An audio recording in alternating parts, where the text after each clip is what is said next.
You are standing on the bank of the Anduin when the ring comes to you. Not by force, not by accident. The chain catches on the gunwale as Frodo scrambles into the canoe, and the clasp gives, and the ring drops through 4 feet of gray air, and your hand moves without instruction.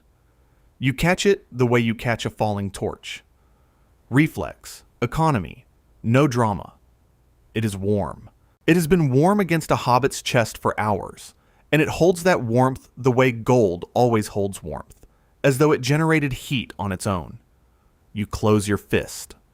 Sam is already to his chest in the river, arms windmilling toward the far canoe, and Frodo is pulling him in, and neither of them sees what happened. The Anduin is loud. The fellowship is broken.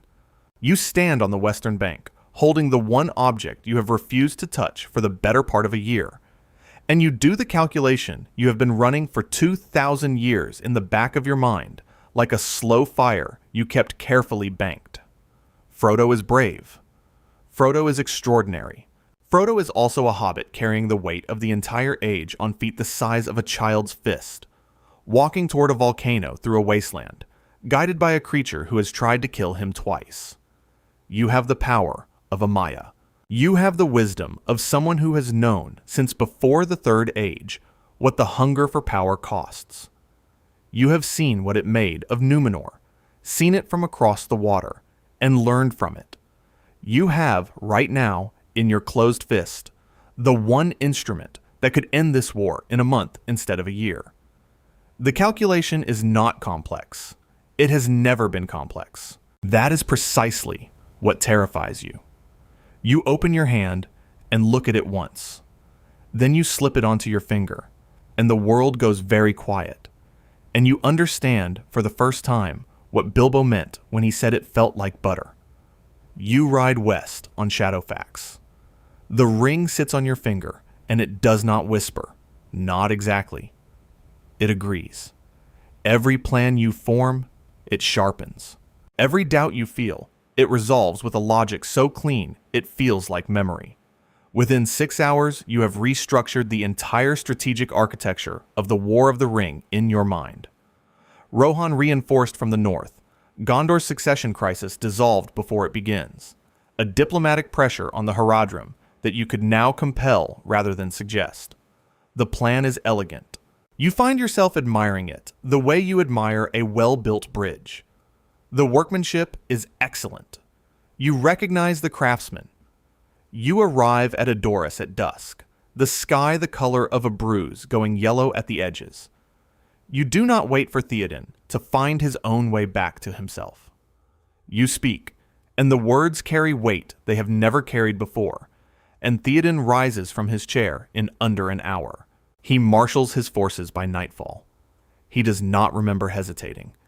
He remembers feeling inspired. You tell yourself there is no meaningful difference. The people live. You saved 6 days of careful persuasion. Éowyn brings you a cup of wine, and her hand trembles slightly, and she apologizes for being clumsy. You thank her and watch her walk away, and do not examine why the room feels different to her than it did this morning. Your shadow on the wall of Meduseld is slightly too large. Nobody mentions it. 3 days later, you take the Palantir. Not to hide Pippin. There is no need to hide anything anymore. You drive your will through the Seeing Stone directly into Sauron's gaze like a blade. The collision is volcanic. Sauron recoils. The eye dims.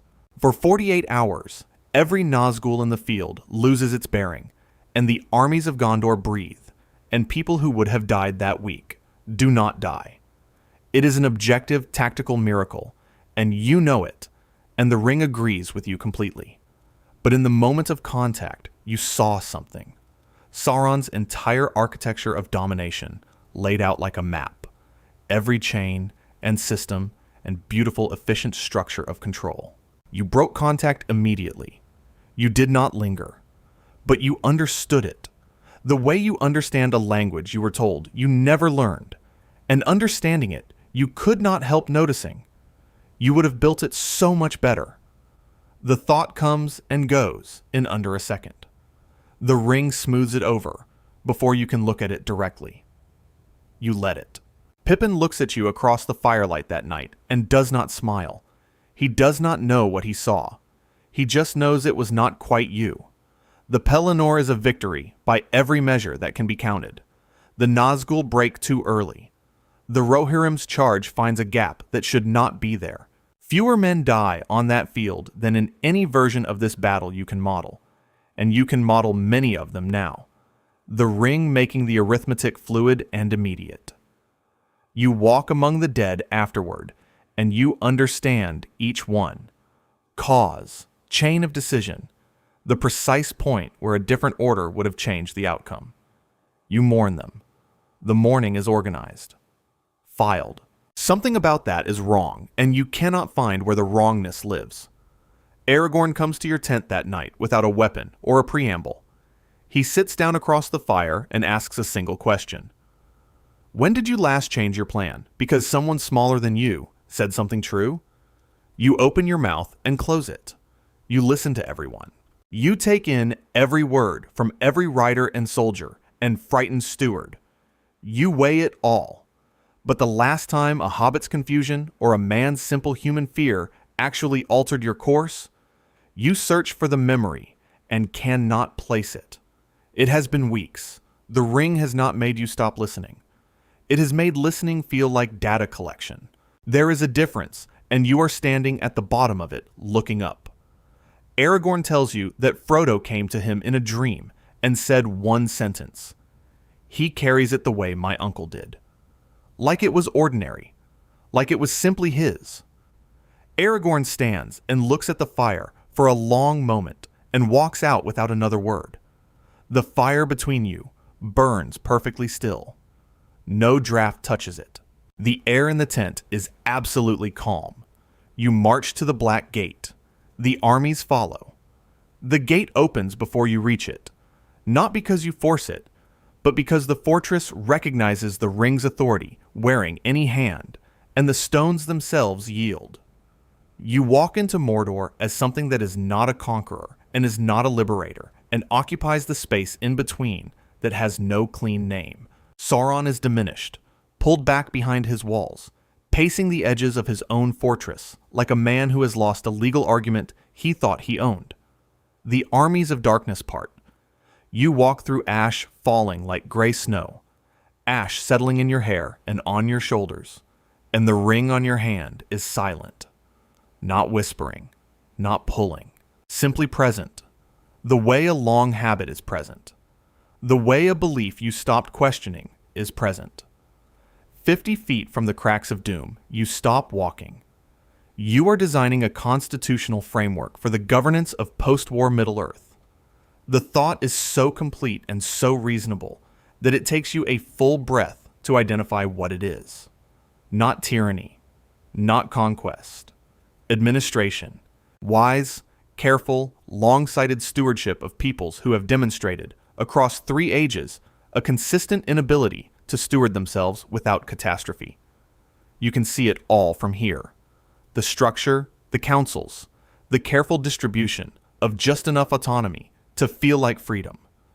You can see exactly how it would work. It would work for a very long time. And then you hear something, very faint. So faint it might be the heat playing tricks on the air. The specific sound of Pippin laughing. Not heroically, not significantly.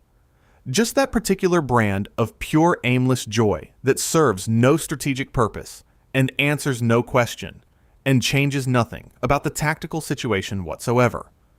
It goes through the ring's architecture like it isn't there. You take the ring off, the world crashes back in all at once. Heat, ash, the sulfur stench of the mountain, the sound of your own blood in your ears. 50 years of carefully managed grief arriving without warning, like a wave that waited for the door to open. Your hand shakes. Your hand, which has not shaken in decades, shakes. You hold the ring over the fire, and you feel the loss of it before you let go. The loss not of power, but of certainty. The specific warm certainty that you knew what was right and had the means to do it, and the gap between intention and outcome was finally closed. and then you open your hand. The ring falls. The mountain takes it. Sauron comes apart at the seams across 100 miles of sky. You sit in the ash, and you are finite again. Finite feels, for a long moment, like failure. Aragorn will make decisions you know are wrong. Gondor will make treaties you could have negotiated better. The Shire will change in ways that could have been prevented. You will watch all of it. That is the actual cost, not the power, not the war, not the fire. The watching, the learning to hold a smaller shape again. Years later, at the Grey Havens, Frodo beside you on the dock, the sea bone white in the early light, he asks if you regret it. Any of it. You consider the question honestly for the first time. You say no. That it needed to be taken. And then it needed to be dropped. And both of those things had to be true, or neither of them meant anything. He nods like he understands. And he probably does. Which is its own kind of comfort. You board the ship. The shores of Middle-earth shrink behind gray water. You are not the figure who saved it perfectly. You are the figure who almost became it. The difference between those two things is one cold morning, one reasonable justification, one small voice inside you that sounded so much like wisdom that you almost couldn't tell it wasn't. The most dangerous kind of certainty isn't the kind that comes dressed in malice. It's the kind that comes dressed in good intentions, wearing your own face, speaking in your own voice, and asking you to trust it just this once. If you want to see more, click the video on screen now.